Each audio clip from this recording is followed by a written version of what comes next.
Good morning, everybody. Welcome to Crossroads. Why don't you stand to your feet? We're going to get started by singing together and coming into worship together.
Good morning. Welcome to Crossroads Church. We're glad to see you here. Take a second, say hi to the folks around you, give somebody a hug, keep standing, we're going to keep singing.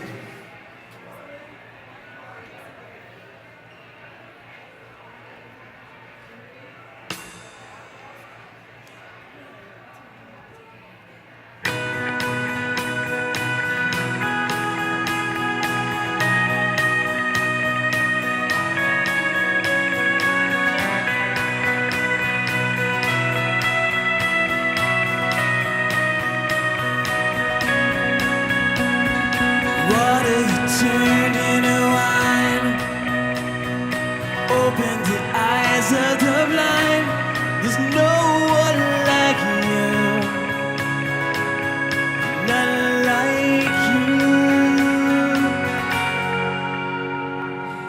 Into the darkness you shine.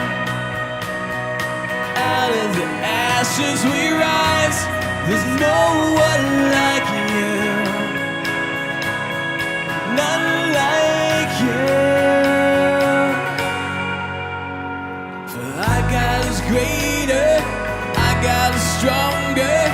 God, you are higher than any other. And our God is healer, awesome in power. Our God, our God.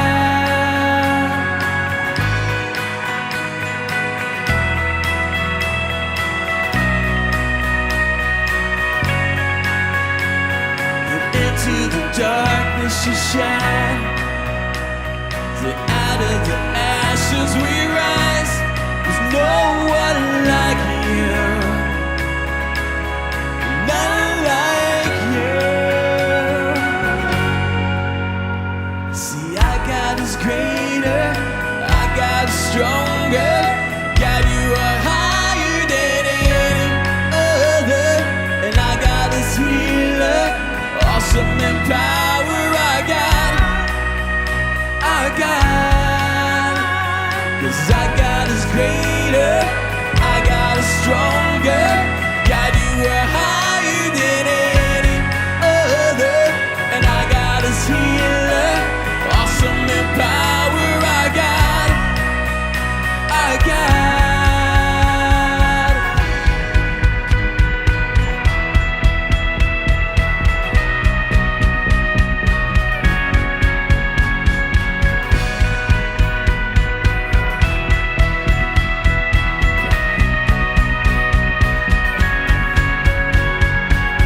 And if our God is for us, then who could ever stop us? And if our God is with us, then what can stand against? And if our God is for us, then who could ever stop us? And if our God is with us, then what can stand against?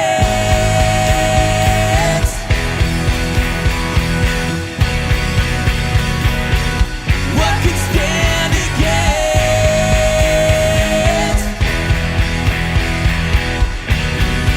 Come on, y'all, sing it out. 'Cause our God is greater.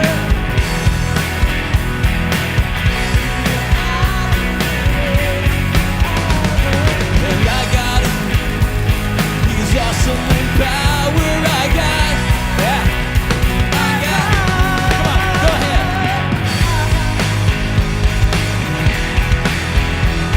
'Cause God, you are higher than any other. And our God is healer, awesome in power. Our God, yeah, that's our God. Yeah.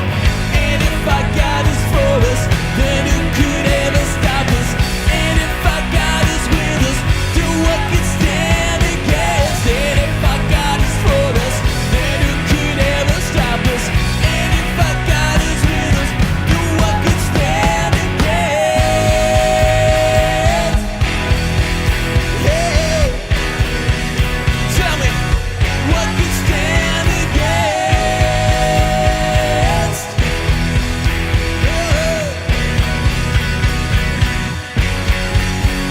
Let's sing it all together.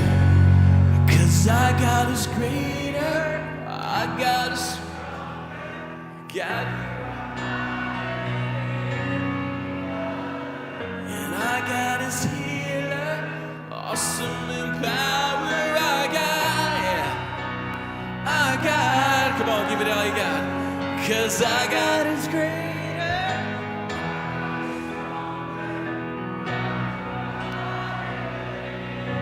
Other, and our God is healer, awesome in power. Our God, yeah, that's our God. Give him praise, y'all. Give him praise.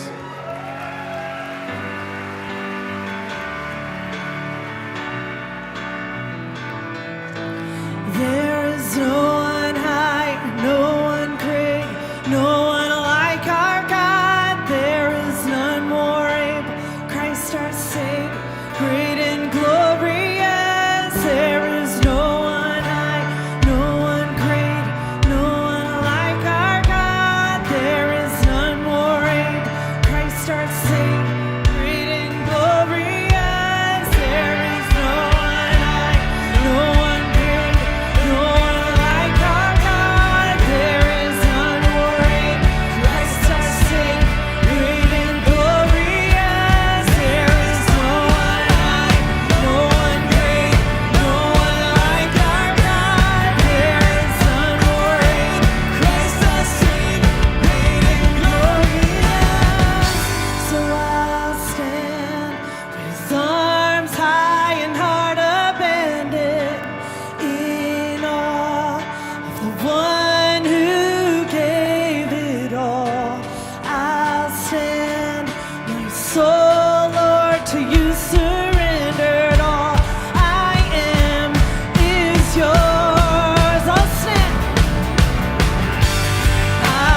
Needed that today to worship like that. Wasn't that great? Thanks, guys. Hey, I want to welcome you all to Crossroads Church. My name is Rod, and I'd like to extend a special welcome to any of you who may be joining us for the first time. In fact, I got to meet a great couple just making their way internationally joining us back here this weekend. So wherever you're coming from, you're always welcome here. And we hope you just have an incredible experience and you come back again and we can get to know one another. One of the ways to get to know us is by taking a look at that program you received. Let's all pull that out. There's a few things I want to highlight in here. One of them being is that we are wrapping up a two-part series today called God Is, and Pastor Dennis Anderson is bringing an incredible message I heard last night, and it's going to be a great experience that you're going to be having in just a few moments. But there are a few things I would like to highlight. One of them is something called the Global Leadership Summit. I'll just touch on this. It's a 2-day incredible world-class leadership training event that, as of this point, we have over 650 participants representing over 100 organizations, and you here at Crossroads get a great host site rate, so you can still sign up, and or you can go online, or even on the day of, if your schedule opens up, you'd like to join us, we encourage you to do so. The second thing is next week, what's becoming an annual occurrence or an annual event here, we have something called Student Takeover. And what Student Takeover is throughout the whole church, in all ministry serving areas, we have a representation from our middle school and high school students, including the major part of our programming. And it is an incredible high energy weekend that you're not going to want to miss. Also, there is a Daring Faith component to this as well. And Daring Faith is a 2-year initiative that we're in. And the Daring Faith component is this. I can't believe I'm saying this, but 11 weeks ago, at the beginning of summer, we introduced 6 interns that are participating in our first ever summer internship program that falls under that T component of faith that we're training up new leaders. And that weekend was also kind of a culmination of their internship process and their experience here with us. So please make plans to join us. And then the last thing I'd like to talk about is part of our Daring Faith initiative also is this Compassion First piece. And a couple weeks ago, you may have heard Katie share a little bit about our partnership with Ellie's Deli. And let me give you a brief description of what Ellie's Deli is. Ellie's Deli is trying to model for the greater Northern Colorado community how they can run a sustainable business offering fair wages to people with disabilities. And at its core, yeah, it's a great thing, really great. So at its core, they want to eventually start a food truck. But today they began with a food cart, and I tell you something, last night they began to introduce some of their menu offerings. So for purchase after service, they have a great Philly cheesesteak sandwich. We had tons of people, so stick around for that. Grab a bunch, take them home. This old school's to support them. And also they have a couple of ways you can support them. They have a couple Palisade Peaches fundraiser things, but please stop by. You're not gonna wanna miss that, all right? Good? Good. Okay, well, at this time, we're going to continue on in our service with the receiving of our tithes and offerings, and this is a regular part of our worship practice for those of us who call Crossroads their church home, and it's just another way to put God first and to remind us that all that we have is from God, and like that song we just had, we surrender all that we have and all that we are is His. Let's pray together. Heavenly Father, as I think about some of the things that I just shared, there's an incredible thread of leadership. And God, we thank you that we are able to host a leadership training event that will help raise the bar of leadership in churches and organizations throughout our community. And then God, we want to be mindful of the next generation, and we thank you that we've been able to invest in some leaders to help lead the next generation of this church and the church as a whole. And then also we as a church want to be good leaders in our community and model a better way.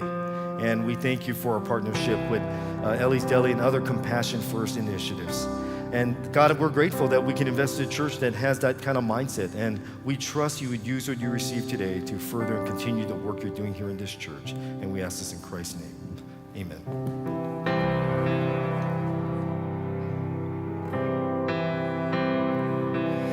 The riches of this world will fade.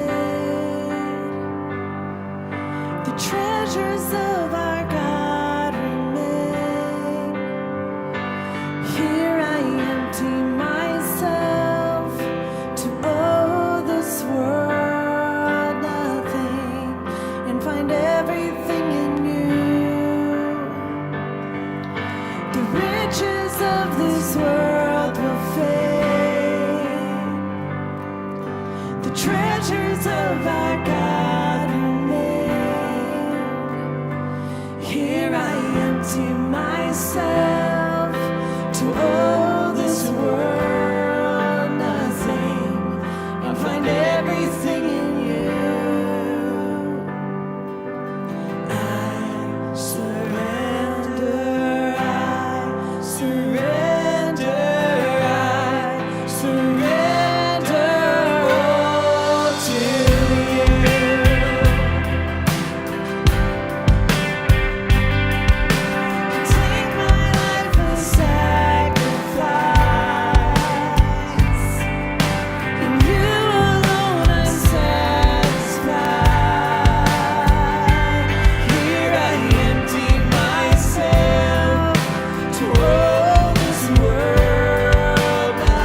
but yours be done, not my strength, but yours alone, nothing else, but you, oh Lord, I find everything in you,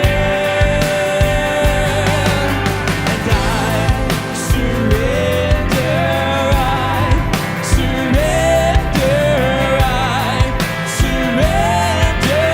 all to you, 'cause I surrender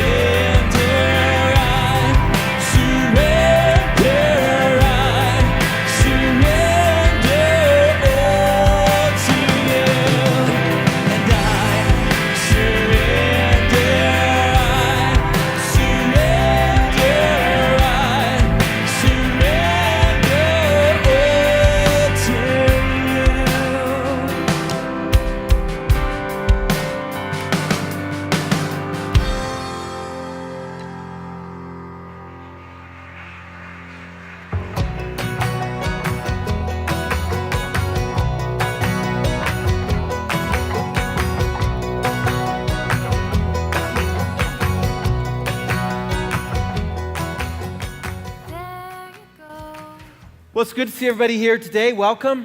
If you're in the auditorium, if you're sitting out in the atrium, or if you're watching online, glad that you've joined us today. How many of you remember your senior prom? How many of you would like to forget your senior prom? Yeah, huh? Well, I dated a lot of girls in high school. In fact, I dated every single girl in my senior graduating class. How many of you can say that? There were 4. Small town Wyoming, right? But I took Diane to the senior prom. Just her name back then would make my heart skip a beat. We've been dating about 3 months, and I made elaborate preparations for the prom. Spiffy clothes, tight haircut, flowers. But the most important thing in my mind was the ride, right? The car. So I borrowed my grandfather's brand new 1973 Ford Ranchero. I mean, it was, in my mind, the car looked like this. In reality, it looked like this. Yeah, that's more like it. Lime green, V8, automatic transmission, very important detail, so I could keep one arm on the steering wheel and the other arm around Diane. And every evening went perfect, until the moment I picked her up. I could tell something was wrong. I mean, she never said to me, "Dennis, you had me at hello." She never said that to me. And so I thought, well, dinner, she'll come around. Nope. The first dance, she'll come around. Nope. Second dance, nope. The third dance, I figured out what was going on, because dance number 3, she was dancing with another guy. And I thought, I wish she was looking at me like that. And I thought, I wish she was dancing with me like that. And I thought, what's going on? I mean, I'd made all these preparations. I mean, the whole evening. You see, she came with Dennis, but her heart went home with Val. I hate Val. I forgave him a long time ago, though, like when I was writing this talk. And when I took her home, she broke up with me. Senior prom night, all those preparations, the clothes, the flowers, the haircut, the lime green Ranchero, and I was mad. I was angry, but mostly I was just really hurt. 3 months later, she comes back to me. She'd broken up with Val. She wanted me back. How many of you think I took her back? I did. And here's why, and you'll understand this, because there's something about the experience of love, even that kind of love, that's so alluring, so intoxicating that it defies logic, right? It does. Happens to all of us. In fact, Pascal said, the heart has reasons that reason knows nothing about. And today I want to talk about love. Not that kind of love, senior prom kind of love, but real love, God's love. In fact, 1 John 4:8 says, God is love. And we all crave it. We crave that kind of love that keeps loving me when I'm a jerk, that forgives me when I don't deserve it. The kind of love, in the words of Jack Nicholson, that makes me want to be a better man or woman. And when it comes to God, there's no other way to explain his heart towards us, human beings, than these two words: shocking love. And there's no place in all the Bible that describes the heart of God better than the book of Hosea. You know, James Boyce said that outside of Jesus, Hosea is the best story in the Bible. It's absolutely the most scandalous story because God comes to Hosea and asks him to do something utterly shocking. And I'm going to read it. It's in Hosea chapter 1. You can look at it on your program notes. It's on the screens. The first time God spoke to Hosea, he said, "Find a whore and marry her. Make this whore the mother of your children." And here's why. This whole country has become a whorehouse, unfaithful to me, God. Hosea did it. He picked Gomer, daughter of Diblaim. She got pregnant and gave him a son. Shocking, isn't it? But that's what it says. And Hosea marries a prostitute named Gomer Diblaim. I mean, right off the bat, you're thinking, what parent would name their daughter Gomer? But Hosea was pretty smart about it. He said, you know what, whenever he introduced her, "I'd like you to meet my wife Gomer. Her parents are to blame." That's what he'd say. And you can imagine Hosea's resistance. What? God, are you kidding? Right? I mean, commit myself to a woman who's already spent and will probably spend the better part of her life in some other man's bed. I mean, what about my name in the community? What about my reputation? You really want me to do this? And God goes, yes, I do. And Hosea, here's why. Because I want to give human beings from now on a picture, a vivid picture of my love for people. You see, there's nothing that shapes our lives more than our picture, our image, our understanding and experience of God. A.W. Tozer said, what comes to our mind when we think of God is the most important thing about us. And last week I talked about the holiness of God, how huge and big and other that God is. But if God was only holy, our response to him would be fear and cringing. And honestly, if God wanted us to fear him, he could make us fear him. But he's not just holy. He's loving. And Philip Yancey wrote this. He says, one who reads the prophets like Hosea encounters a God as passionate as any person you have met. God feels delight and frustration and anger. The prophets proclaim loud and clear how God feels. He loves us. Of the ancient gods, Israel's God alone stooped to admit love for the flawed, two-legged creatures who roam this planet. God's cries of pain and anger are the cries of a wounded lover, distressed over our lack of response. The prophets are God's most forceful revelation of God's personality. And the story of Hosea is God's most forceful revelation of what his love is really like. And I want to show you 4 qualities of God's love. And here's number 1. You can write it down. God is unshakably committed to us. God tells Hosea, marry Gomer.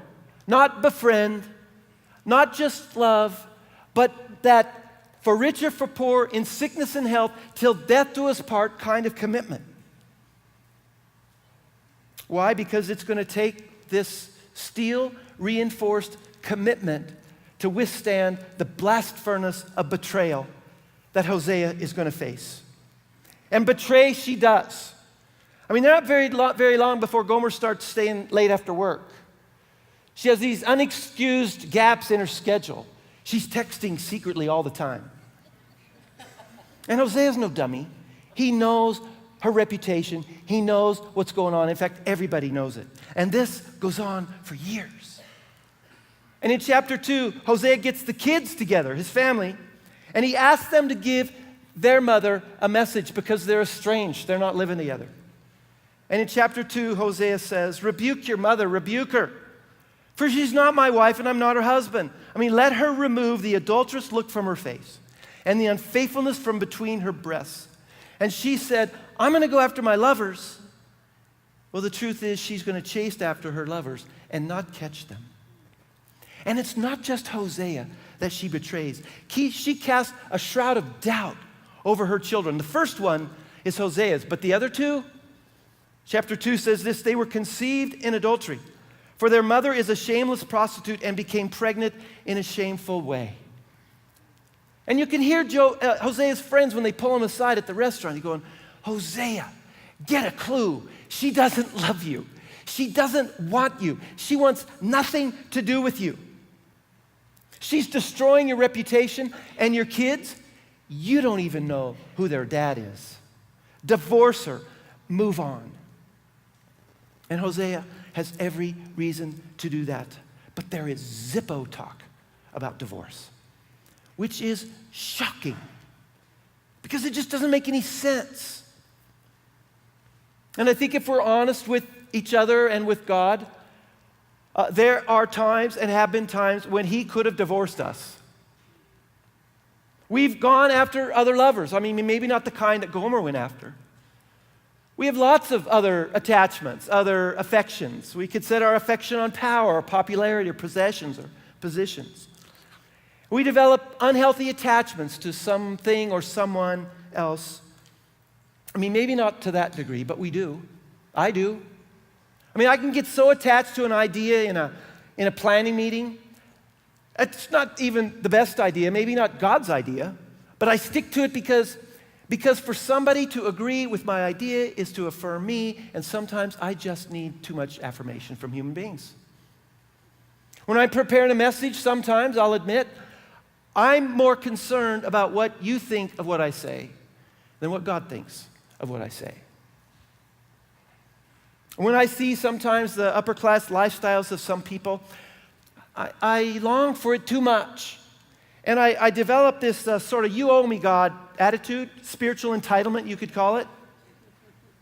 I mean, I've given 17 of the best years of my life to this church, and what do we have to show for it? What do I have to show for it? As if God house owes me more than he's already given to me. And some weekends, I don't want to be here. I don't want to be with you. I want to be with my fishing buddies up some trout-laden river where the fish bite 24 hours a day and none of them are under 5 pounds. At least that's what we think. Yet God remains absolutely committed, unshakably committed to human beings. And sometimes even human beings take on that kind of commitment. Louis Smedes writes this, somewhere people still make and keep promises and commitments. They stick to lost causes. They hold on to a love grown cold. They stay with people who have become pains in the neck. I want to say that if you have a ship you will not desert, if you have people you will not forsake, if you have causes you will not abandon, then you are like God.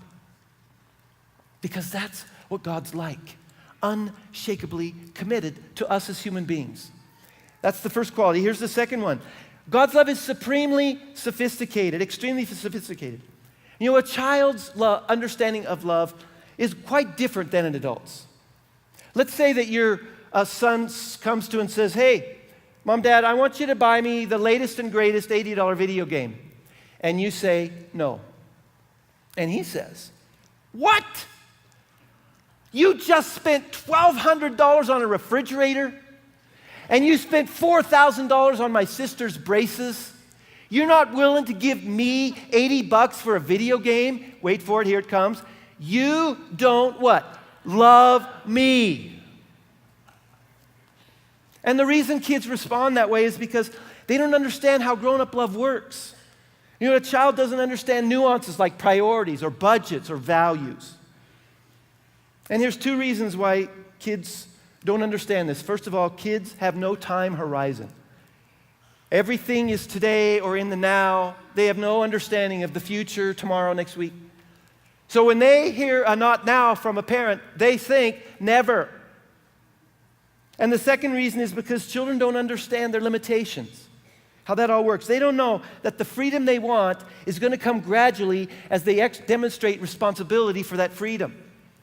And to have it all at once, every parent knows, it could cause a kid to drown or even destroy the child's life. And a child-sized view of God is one of our biggest problems. I mean, if someone says to another person, God loves you, oftentimes their response is, what? Are you kidding me? God doesn't love me. I mean, I see what he's doing in that person's life, and I see that he gave that person that. God has all these resources. He has all the power. He has all the love. You say he loves me? Well, he's not doing that stuff for me. Here it comes, right? God doesn't love me. You see, the reason Gomer went after other lovers is because she viewed an exclusive commitment to one husband as a limitation of her freedom. And Gomer ends up in very abusive relationships. And that's also what happened to the nation of Israel, because this is a picture of God's relationship with his people. The nation of Israel thought, one God, not enough. Not enough. And they ended up enslaved and impoverished to the nations of the very gods that they went after. And that's the way addiction works. So what do healthy children do? How all healthy children grow up, right? That's what makes them healthy. And the first step in growing up is for kids to realize, actually, parents know more than me. I can actually trust their wisdom. I don't understand, I might not like it, but I can trust it. They love me, they're looking out for my good. That's the first step. And one of the first steps we can say to God is this: I don't like what's going on in my life right now.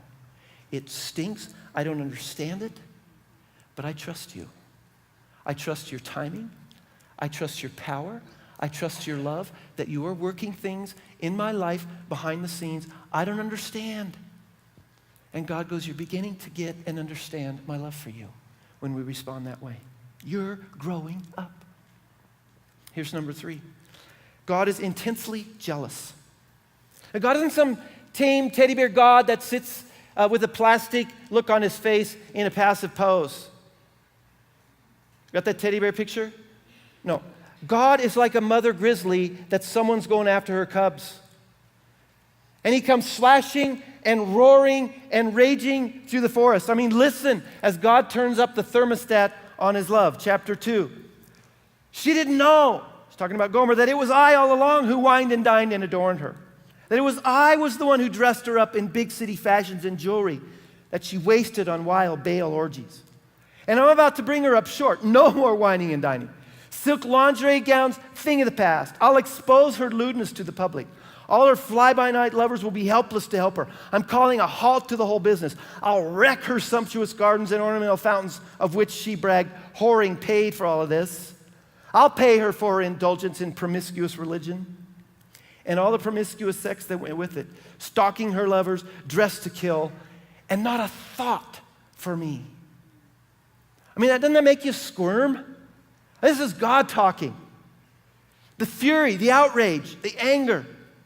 This is not some teddy bear God, nor is it the language of an enraged, selfish husband on an ego trip. It's the language of one who says, can't you see that what you're doing is destroying your life? I do love you, and I'm not going to let you go just like that. In fact, God says, if I have to fight you to get you, then bring it on. Many of you know that my wife and I have walked through some deep waters with our kids, especially when they were teenagers. I remember one night, our daughter was 17 at the time, came home late again and woke us up. Not a good thing to do. So I stormed down to her bedroom and I just chewed her out. And then I went back upstairs. 3 minutes later, I heard the front door open and close. I thought, oh, great. So I went back down, checked her bedroom. Sure enough, she's gone, middle of the night. So I went back to bed in this dilemma in my mind, right? Go after her. No, she's an adult. She chose to leave. Yeah, but she needs to be home. Yeah, but she doesn't want to be home. Yeah, but what father would make his daughter do things she doesn't want to do? What father would let his daughter wander around Fort Collins 2 a.m. in the morning? So I got up and got the car and went looking for her. And I found her 3 blocks away, and I pulled up and I rolled down the window and I said, get in. And she said, no. I said, it's not safe. And she said, I don't care. I said, so you're not going to get in? And she said, no. So I went home and didn't sleep the rest of the night. And later that week, I met with a counselor. My wife and I did. I mean, this is hard stuff. And I said, I asked her, what should we have done? And she said, well, what did you say to her when you pulled up beside her? And I told her, and she said, Dennis, why didn't you as a father just tell her that you love her instead of making more demands, and that your heart was with her and you were afraid for her? And I thought about that later, and I thought, and here's why. I was tired of hurting. I was tired of suffering for her and because of her.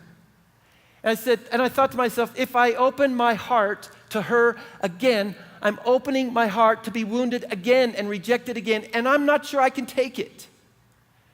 I'm not sure I can take another one of those moments.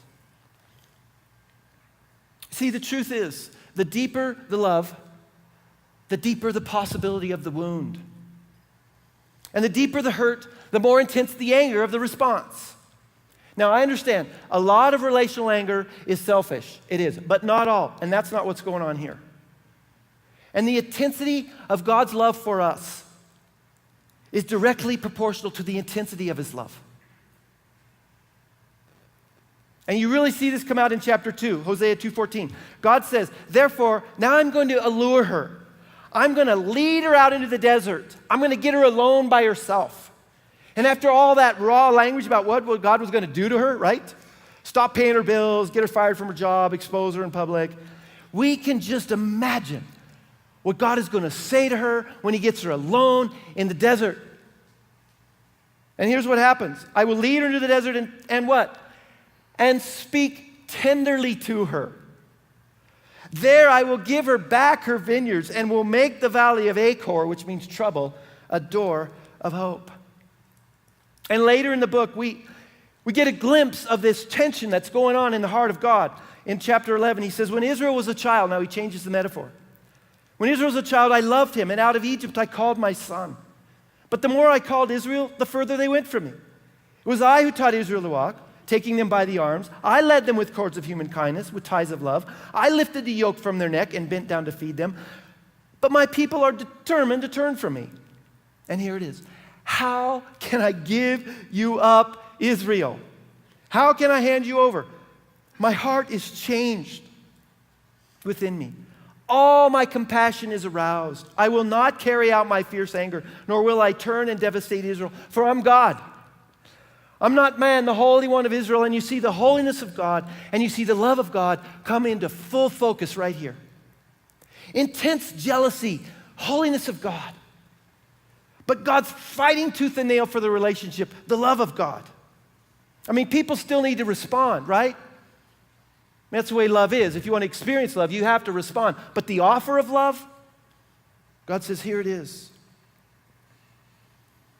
And the night that my daughter left, and when she was out, I wrestled with God that night.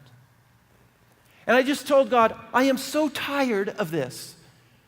This just hurts too much. I have to carry this. There's no guarantee what's going to happen. If I offer her my heart again, she might just reject it and push me away, and I don't know if I can take that. And God said, well, then what are you going to do? And I flirted with this idea. If I loved her less or not at all, this wouldn't hurt. And God says, is that what you're going to do? And I said, how can I? She's my daughter. And that's the way God is with us. He's with us that way. God, he won't give up on us. And sometimes, you might be here today and you're fighting with God, or you're feeling some pressure from him in some way. Maybe you're feeling some heat. Things aren't going so well in a certain area. You're facing some difficulties. It's not happening. You've been working towards some sort of dream and it's vanished. And maybe you've reached some sort of bottom in your life. And you think God's mad at you. Well, maybe you're just feeling some of his jealousy, And behind that jealousy is what? His absolute love for you. And he's fighting tooth and nail for you. And Derek Kidner wrote this. He says, the Bible never takes the warmth out of love, the fire out of anger, or the authenticity out of grace. And we begin to see the grace of God in this story with the fourth quality, because God's love is very costly. Gomer's one-night stands turn into weeks and months and years. And for Hosea knows she's gone for good. And God comes to Isaiah again in chapter 3 and says this, Hosea, go show your love to your wife again, though she is loved by another and is an adulteress. Love her as the Lord loves the Israelites. And for over 10 years, night after night, Gomer has stumbled home smelling of alcohol, cheap perfume, and stale sex. And you can imagine the talk at the water cooler, at the office, or at the church where Hosea went. Look at that guy. He's still married to her. She's a fill in the blank. What self-respecting man of God would hang out with the likes of her? And the kids come home every night for years and said, Daddy, when's mommy coming home? Daddy, you know what the kids said at school today? They said that you're not our daddy. Are you our daddy? And one day, people see Hosea striding down the street. And they watch him turn into the seedy alley, and they know he's headed for East Colfax. Because he knows that's where Gomer hangs out. That's also where all the pimps hang out. And they're all thinking, and they start following him, it's about time, Hosea. We're going to see a public showdown once and for all, and he is going to rid himself of her. And they all gather, and sure enough, Gomer gets up. She's put up by her pimp. And in those days, they displayed the wares in full view, fully naked. That's the way they did it. I mean, you got to see what you're getting, right? And she goes up for bid. And this large, giggly-faced guy bids 5 shekels. And not soon after that, this kind of skinny, shirky-looking guy bids 10. And the pimp's thinking, wow, double, 10. I mean, normally she doesn't bring 10. I mean, look at her. She's had 3 kids. She's worn out. And she's married and people know it. And another guy bids 25 and the pimp's going nuts. And Hosea bids and all of a sudden this voice comes out of the crowd. 15 shekels, 15 shekels. And the crowd parts and they gasp because who is it? It's Hosea. Are you kidding me? Hosea is bidding on his wife 15 shekels. Another guy bids 25. And Pimp's going nuts. He goes, man, this is cool. Look at this. And Hosea goes, I don't have any more cash, but I'll give you 15 shekels of money and 15 shekels worth of barley. And the auctioneer goes, sold, going, gone to the husband. The husband? The man who had every right, it's his wife, right? Just to grab her and take her home. Nobody, he pays. The man who had every religious right to have her stoned. Hosea goes, I'll give you everything I got today so I can take my wife home. And we don't know what happens. We don't know if she responded or not. And that's the way it is with God's love. And that's the way it is with human love, isn't it? We don't know. We don't know. But we do know this. We know how God feels about us. We know how God feels. Many of you know that our son and his wife and our 2 grandkids, their kids, moved to Ethiopia a year ago to teach school. And they used to live 4 blocks away, and now they live 8,000 miles away. And they were home this summer for about 3 weeks with us.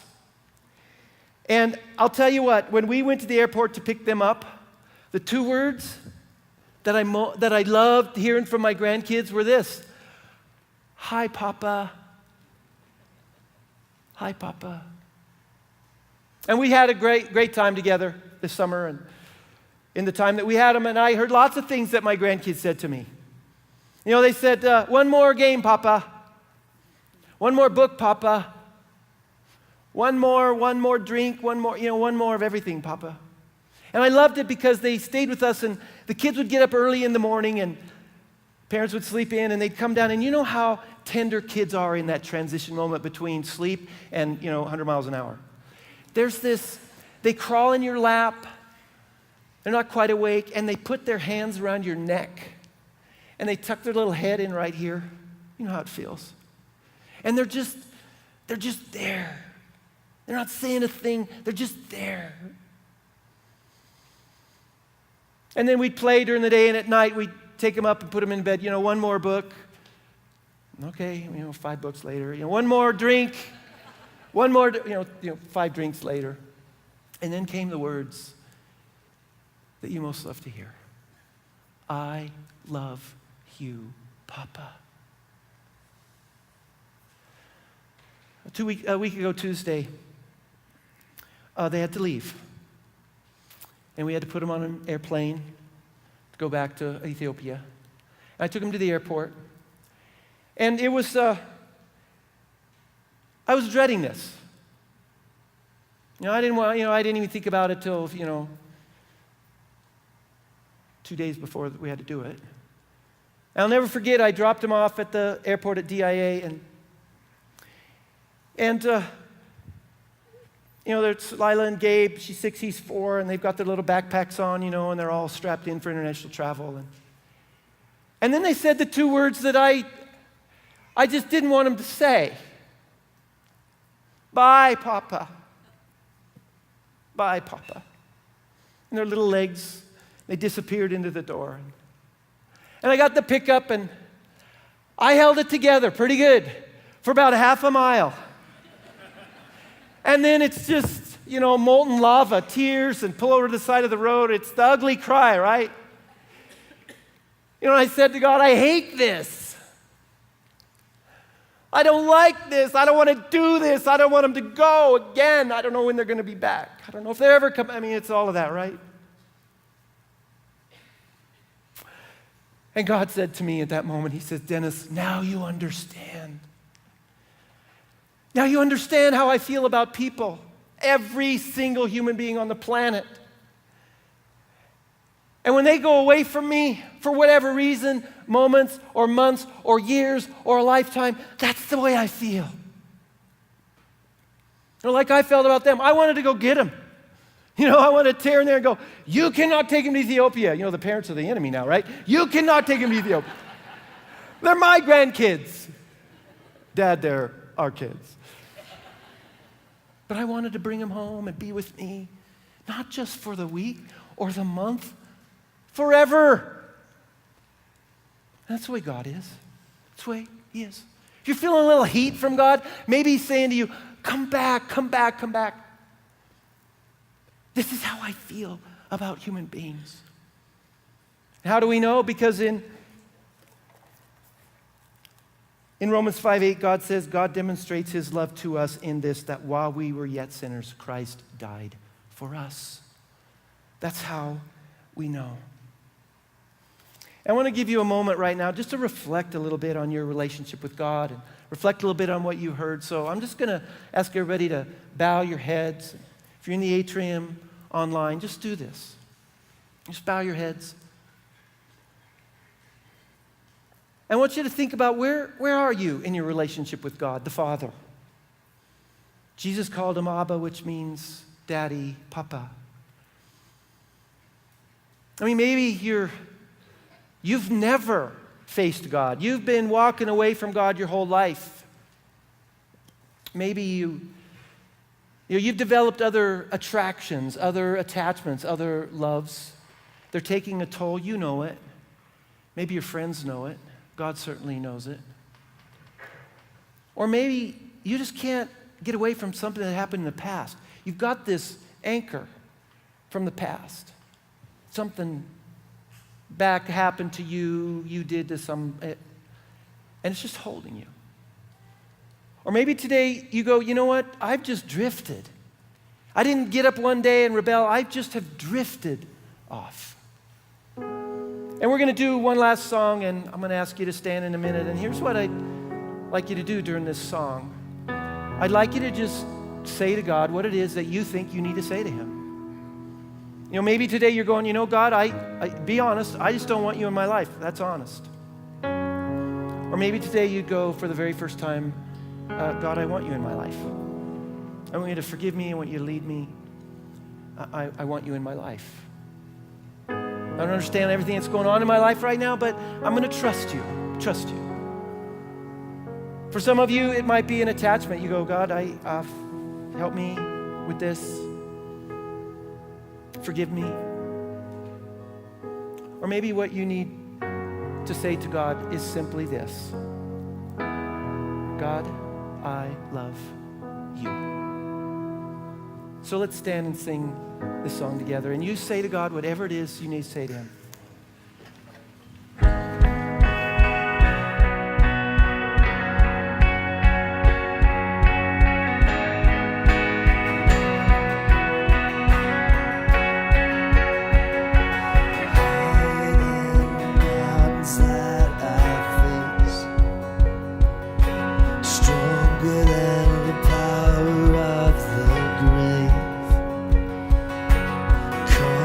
Through the trial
All right, everyone, what a great morning we've had together. And I just want to say a few things before we wrap up our time together. First of all, if you're looking to get better connected in our life of our church, stop by and see a Next Step team member out in the atrium area. Also, come back next week for Student Takeover Weekend. You're not going to want to miss it. And you know what? Grab something to eat at Ellie Deli's cart. All right, see you later, everybody. Enjoy the rest of your Sunday.